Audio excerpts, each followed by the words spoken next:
Oh, Huh? Trejo's Tacos. That's an awesome hat. Oh, thank you. Yeah, no, I'm a big Trail Tacos fan. I've had it every time I go out to LA.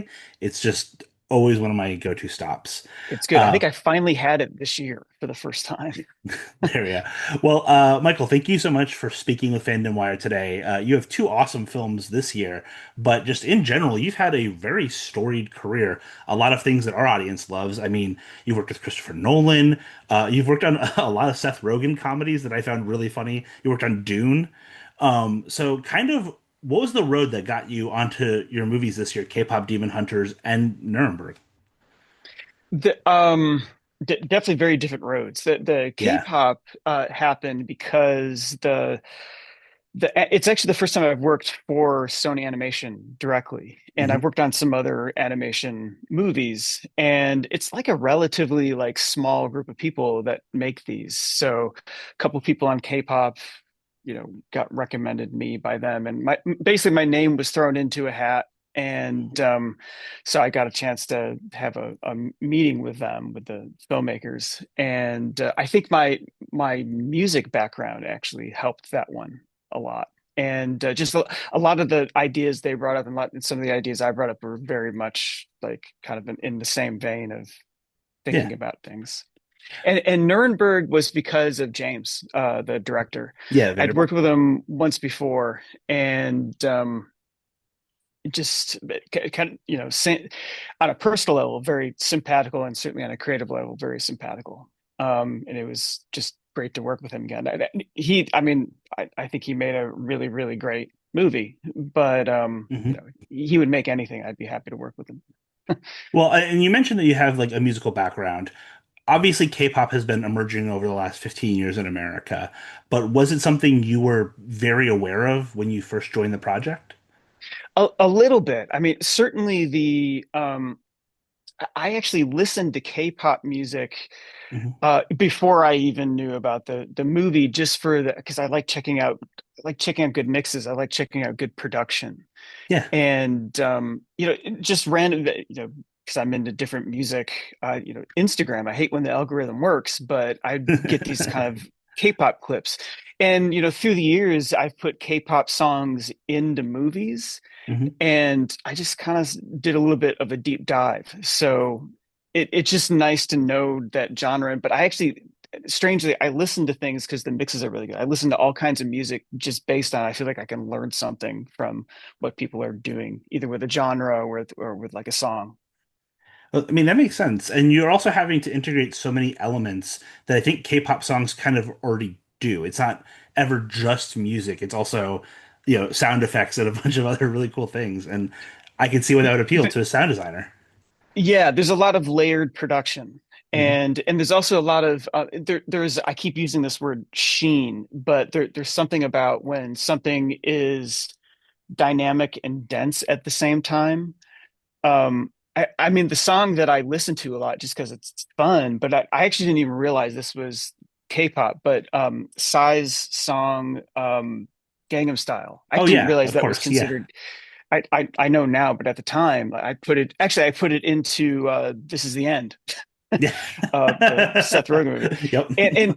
And I didn't just like it's a great song, it's ridiculously catchy, but like the production on that song and the way that song just physically sounds, I would actually listen to that song while I was like Mhm. working out because I just really liked, the keyboard sounds. I listen to things for very strange reasons sometimes. But again, that makes sense when you're working in sound all the time. On that note, obviously, we're in K-pop Demon Hunters, you have to not only blend the huge ballads and all of the fun pop music, but also you have an entirely other sound library. Kind of tell us about how you go about creating a sound library that actually integrates with the music, because it's so obvious that you guys have done that on K-pop. Yeah, that one was really fun. Mhm. Um, the this I always need a jumping off point as like when you're starting to build a vocabulary for anything. I need like some kind of creative jumping off point. And on that one, um, the thought was okay, what are the production things that go into a K-pop song? And Hmm. how can that lens be used for literally everything on the movie, whether it's, sound design or even like dialogue treatments and stuff. So like Hmm. reverbs and delays and tremolo effects, certainly layered sounds, layered vocals. Hmm. Um, that was my jumping off point. And so it basically gave me an excuse to learn a lot of music too. I mean, I've done music mixing, but just to kind of make sure I was staying up to date with all the tools that most music engineers and producers like to use. Yeah. So it was from that was the start of the lens, and then it was every single sound effect in the movie has to go through a rhythm check and Oh a wow. tone check. So every Hmm. tone that you hear is either pitched to the music, both the songs and the score, Hmm. depending on where they are, and to the rhythm. And just kind of Wow. nudging things around, and we actually got away with putting a lot more. It's not very common Hmm. that you're actually allowed to be adding sound design to the songs because you're obviously the songs have to win. But so literally everything had some kind of pitch or rhythm check.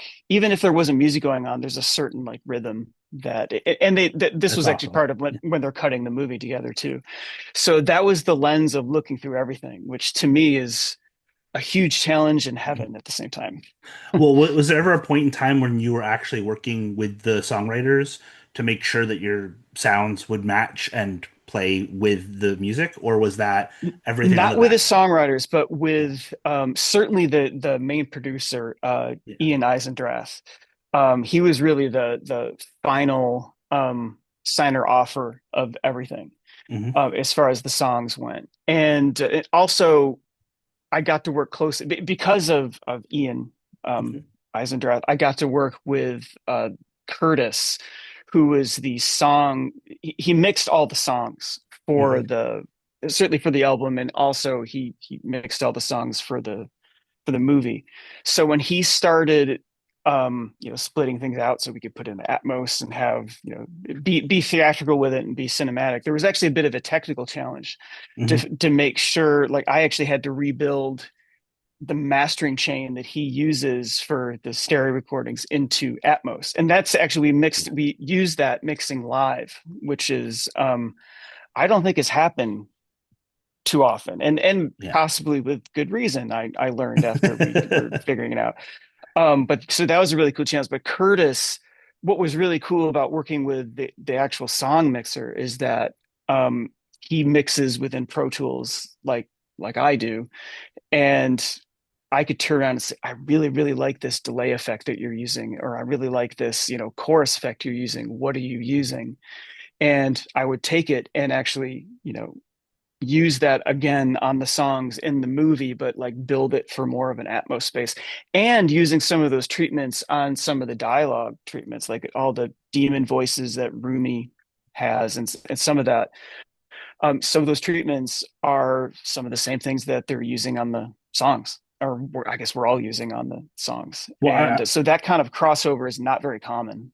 yeah, I was going to ask specifically about the demon voices because just in general, your demons each seem to have their own sound profile that's different than not only other demons but also like all the humans, obviously. You've worked on creating monsters in the past in some of the horror movies you've worked on. So kind of how did that experience help you with crafting sounds for demons and changing up their voices in that way? Um, to be honest, the only way um, horror movies helped me on this one was just knowing some tools to start with. Fair. As far as processing, the truth is, this movie had a very particular vocabulary, and to Hmm. have the demon treatment had to be different for everybody, but it also had to be the same. It had to be something that by ear, because even Guima, the big fire Yes. guy, there's some places like there's like literally words and sometimes even half of words that we're using this treatment on it. So it has to be a bit of a storytelling ear thing. Hmm. So it was just kind of honestly, it was a lot of experimentation and discussing with the two directors, particularly, of like what's the best way to make sound something to make a character sound not harmonious, Hmm. like within themselves, and also having it play nice with the music. So it was honestly a lot of experimentation. Yeah. It was kind of a different way of making creature sounds, and some of it actually had to do with the performance of the actors. So Hmm. it's a lot of experimentation and actually just like very tasteful treatment of a lot of different elements. It's a little bit of a performance too. Like there's a little bit of there's so many layers, and some of those layers are actually used from some of the different K-pop songs, like some of the delay Hmm. layers. Um, I it's actually the setting that they used on some of them that that's one of the layers of some of these. Particularly when Rumi makes her shockwave from her demon voice, that I would say like two of the five things are actually ripped right from a couple of the songs.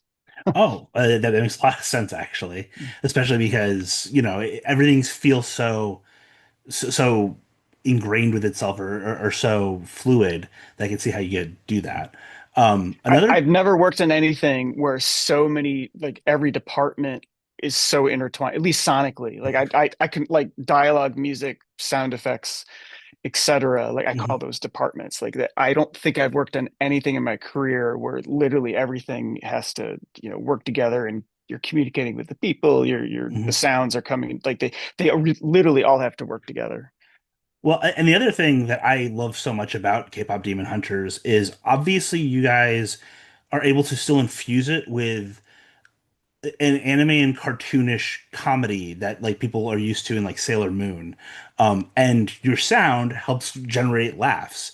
Kind of how does that process work out? Because do you guys start on creating the sound like during the animation, or is that something you guys were brought into even before it's animated? Just wanted to check on I that because it's pretty odd. Yeah. I was brought on early on, before a lot of animation was done, particularly to try actually some of those treatments. And what's kind of fun of Yeah. like making sounds before you really have a lot of animation is that sometimes you do something that because you're picturing something a certain Hmm. way, and maybe it doesn't look that way, but you find something more interesting or unique because you're picturing something, and you're not, at least for me, you don't start too on the nose because you're looking at an image and like that's what you feel like the image should sound like. Hmm. But actually, the more important part of that was Maggie and Chris, the two directors. Like they had a very particular. The movie itself has a very particular tone across the board, Yeah. from the colors, the way the animation looks, Hmm. and and I love these kind of conversations. That's one of the reasons why I love working on animation a Yeah. lot, is because you get to have these conversations about tone. Because the sound, I mean, the sound person ends up becoming a big part of the storytelling process, which Hmm. is fun. So they were so there's a cultural thing going on in that K-pop, Korean culture, where it's and this goes down to the sounds, it goes down to some of the colors, the way they act. It has to be cute and warm, Hmm. fuzzy, but at the same time they're demon hunters, they kind of have to be badass. So trying to Yeah. find the balance of giving them power with not while not being aggressive was actually really a concern that they had. Hmm. And actually I definitely understand that's not the easiest thing to do. So when you're trying to make magical type sounds that are powerful and hit some of the comedy beats it has a bit, well, that is where everything gets intertwined back to music. A lot of the Hmm. genesis for most of the sound design came from musical ideas or musical things, like the swords. um they wanted the swords had to be powerful and magical, and they're all Yeah. in rhythm and pitch to the various, whatever chord they hit or whatever note they hit. They're all those swords are pitched to match the music. But those swords were made from tuning forks, which is to That's me cool. still of a Yeah. musical genesis. And it's like, oh, it sounds like a sword, and we can kind of manipulate it a little bit to make them sound powerful and Hmm. resonant. But that way, you're not getting like actual sword sounds and that are too aggressive. Yeah, it And makes sense. Yeah. so that kind of thing. So that was a huge challenge to be able to. to do that, like build a whole vocabulary for the movie that had that vibe. And actually I really appreciate you saying the comedy things, because like we don't have any of the like iconic like Hanna-Barbera, Warner Brothers Right. sound in it, which by the way, there's a reason why they're awesome and should be Mhm. used in certain places. But it was the idea of coming up with stuff that has a funness to it and a bit of a musicality to it, whether it's Mhm. rhythm or pitch and rhythm, and to do the comedy Well, to some degree. uh, The funness actually is a better way to put it. The fun. yeah, and I think back to like the scene that we're actually introduced to Huntrix is them hanging out on a plane, chowing down on food, and all of the random sounds that are going through, plus the demon is pouring coffee into a plant, and all of the insanity, and all of that is so perfectly timed and funny, and the sound undeniably is adding to how ridiculous that sequence is. Like that to me from the get-go just lands that on that front. That's the hope. Yeah, yeah. The beginning of the movie is so strong. Hmm. Just in general, it sets up the world. It sets up the fact that that by the time you get to how it's done, the first song, it really paints the entire vocabulary that it looks like you can use for the entire movie. It's such a strong opening to a movie. Well, and I have to ask because my wife would kill me if I didn't. But the sound design for both Derpy and Susan, they don't have a ton of screen time, but they are so effective, both visually and sound wise. What was the process on creating those two characters? Because they're huge fan favorites, obviously. On Derpy, well, Derpy is actually it's one of those big challenges Hmm. where where you're dealing with that tone. You want to make something big and slightly threatening. Threatening's maybe not the right word, but like he's magical and powerful and something, Yeah, and and something. you can't, but also kind of cute, fluffy at the same time. Hmm. So, like for an example, he has really heavy feet. Most of Hmm. the time, whenever he's walking to music, he's actually walking to the music, but he has heavy feet. So the feet sounds were made from pillow hits, just kind of like processed pillow hits, because you just kind of have this, but you Right. still Yeah, have that this makes sense. deepness Yeah. to it. So that's and actually not using, believe it, it's a small thing, but like make sure there's no like scratchy sounds like for nails. It's just really a flump. And actually, and then the vocal, getting a creature to emote is one of the harder things in general, Hmm. especially if you're going, there's a little bit of like, cat sounds, but a Hmm. lot of the emote is the cat sounds combined with my voice. That's cool. That's really cool. That like this disguising my voice, just and just kind of processing it. That's so awesome. Yeah, I mean, K-pop is incredible, and there's a reason why people are so obsessed with it, and it's because the thing just totally works all together on so many levels. And especially after being able to see it in a theater after the initial Netflix drop, it was so clear how much like care you guys put into every bit of minutia. So thank you for that. Well, Now, thank you, and that's, but I mean that's across the board. exactly, yeah. Even for me and the sound crew working on it. It's like when that last reel came in and all the colors of the big concert and the Saja boys and that Mhm. the big climax, like we were like, whoa, this is great. Yeah, it's such an epic movie. Now, obviously, Nuremberg is painting in a completely different tone, and a very serious tone at that. Now, you had previously worked on courtroom dramas, most notably Trial of Chicago 7, just a few Yeah. years ago. So, when you approached Nuremberg, what were some of the things you were hoping to do that could differentiate the soundscape from something like Chicago 7 when you're creating the world of Nuremberg just sonically? What's interesting, and this is also part of James' process. Hmm. Um, you're expected. It's a historical drama. I mean, it's Hmm. certainly there's a lot of courtroom in it, but it's also historical.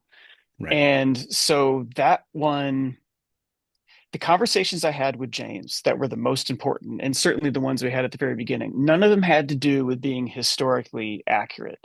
He just was like, do that, make sure it is.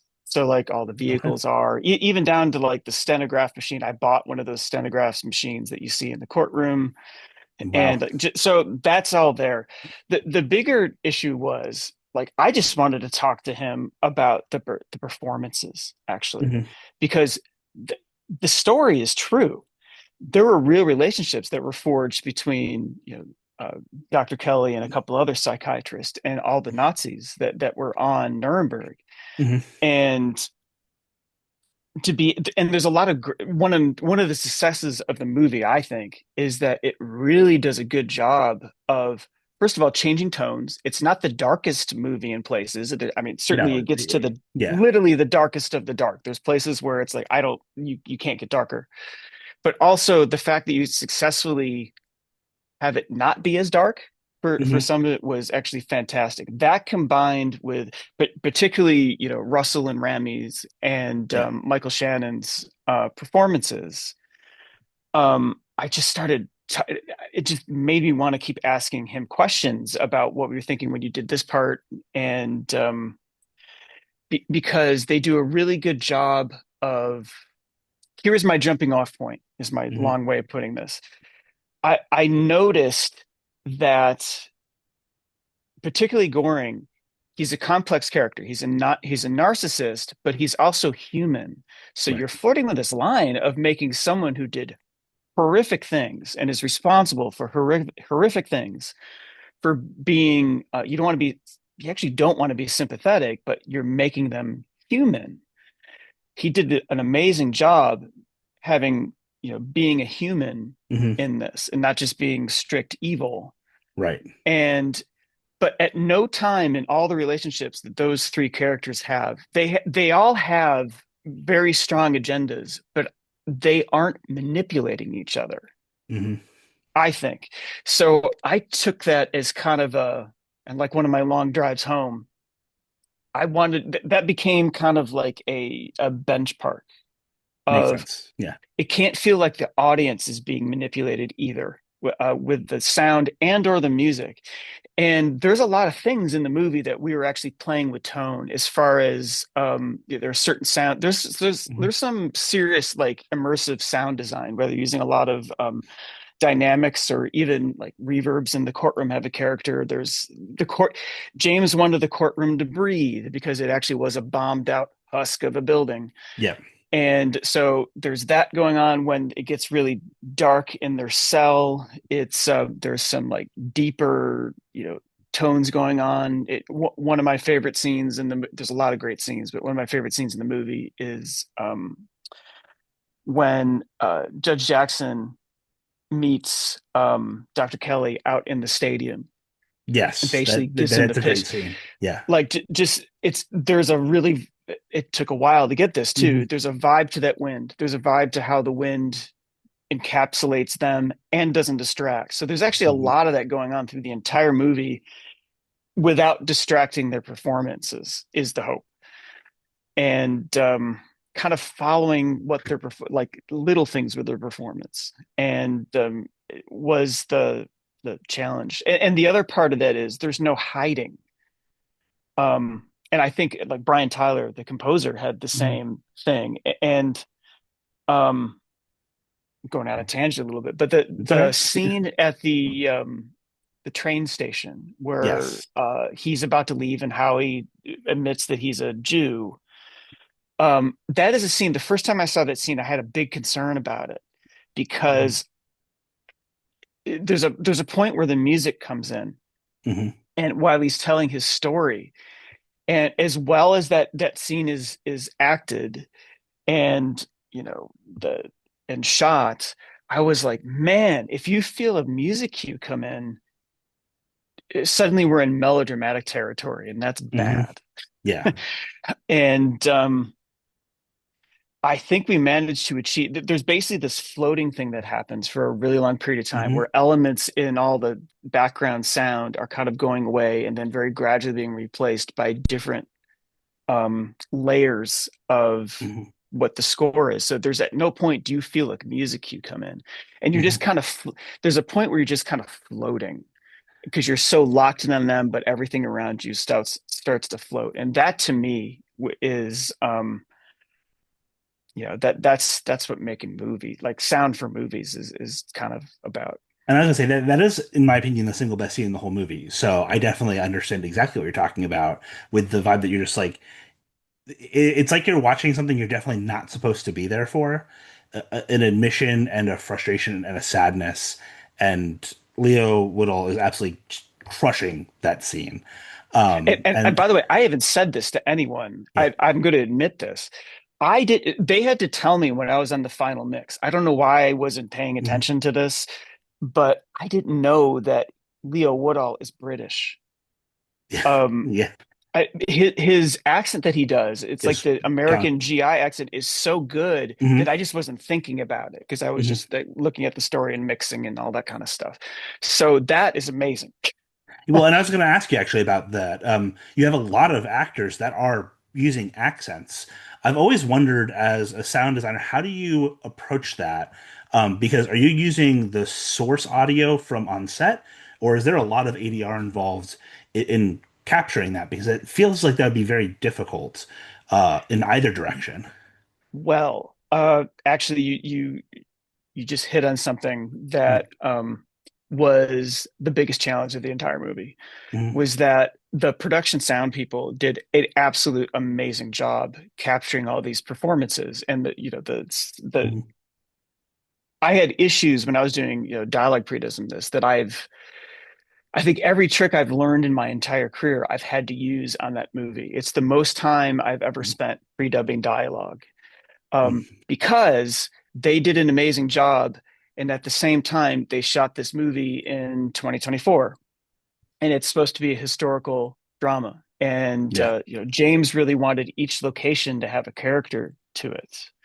Hmm. So, and there's not a whole lot of ADR in it, which to all the German speaking and accents that were going on, Yeah. there's a lot of that going on. So being able to, and actually, all Ulrika, my dialogue supervisor, also spoke German, which was actually very helpful Oh, I was going to say that as would be far as extremely so. so if I'm because like I'll get in there and if I'm pushing like a syllable or something, she's making sure that I'm not like messing up a word because I'm actually doing that. Um, but being able to remove actually some of the hardest things I've ever mixed was when the two of them are in the cell. Hmm. He wanted that to be very much at times, especially when they're really going at each other, just like these thick German walls. They even talk about it. Well, that's not what the set was, and most of what's in there, there's no ADR because there's actually no hiding that performance. Yeah. So I will say some technology that has recently become available helped in a few of these scenes. Actually, the train scene is another one. Hmm. As far as like just about everything in that scene, there's no ADR, and that was not how the dialogue track sounded when we got it. To no fault of the production sound people, it was Hmm. just it had to do with outside factors and what the set was. So it was definitely a technical achievement that hopefully no one is ever gonna, no one will ever hear. But Yeah. it's some of the most challenging stuff in my career. And I should actually add, like when I say, technology, not Hmm. AI. That's Um, okay. Well, thank you for clarifying, though. It's definitely something that I think has to be sometimes brought up.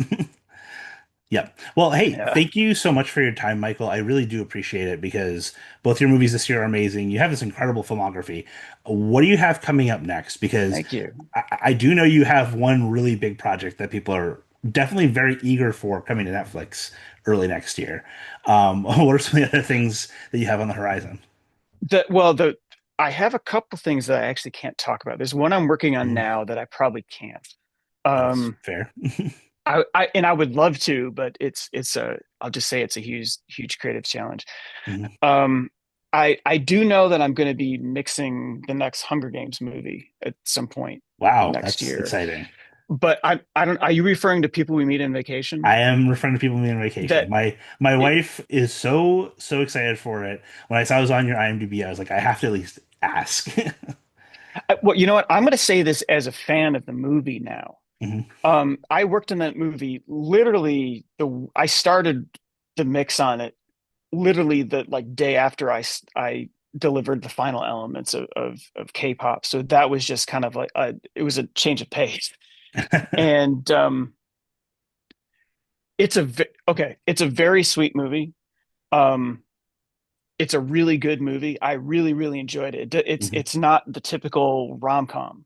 Right. And Tom Blythe is great. I know him from the last Hunger Games movie. Yep. Like he's a great actor. And what's actually interesting is that I'm like, oh, he can do this too. He's not just Hmm. a. He's actually he's very good in this. Um, Emily, the person who plays Emily, Hmm. who's I think her name. I, I, I forgive me. I think her name actually is Emily in real life too. Um, it in my opinion is as a movie star. That's amazing.